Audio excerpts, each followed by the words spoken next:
A segunda gala do deporte Poio móvese xa quenta motores. Esta mañá reuniuse o Consello Municipal de Deportes e os membros do xurado externo para decidir quenes son os gañadores desta segunda edición. A ser o Premio Poio Móvese é facer un recoñecemento a aquelas persoas, entidades ou asociacións que de alguna maneira traballan e están vinculadas co tecido deportivo do Concello de Poio.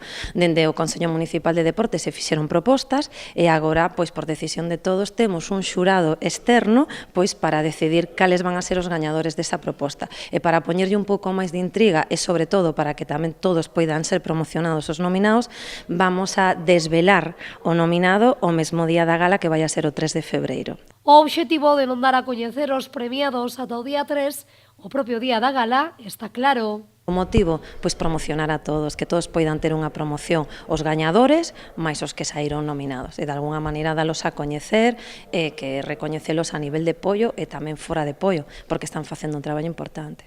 O único premio que xa é por todos coñecido é o premio especial, que nesta ocasión irá parar á Asociación Deportiva Cultural de Lourido.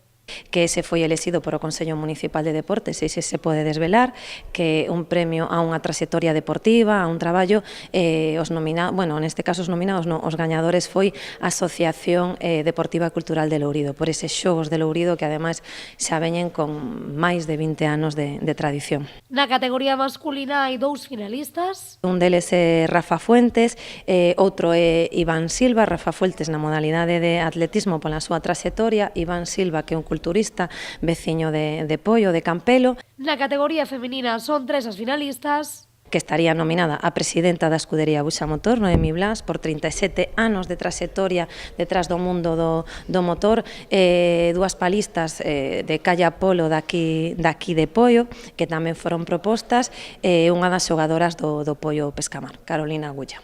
E na modalidade de entidade deportiva son 3 os nomeados. Que o Poio Pescamar, por esa trayectoria, por ese traballo pola base, por todos os méritos conseguidos, a Asociación de Lourido, que tamén saliu nominada dentro da categoría de entidades, e despois tamén está a escudería Buxa Motor, por esa subida a Escusa e por ese traballo. O xurado estivo composto por xornalistas deportivos de medios escritos que cubren habitualmente a actualidade deportiva do Concello de Poio.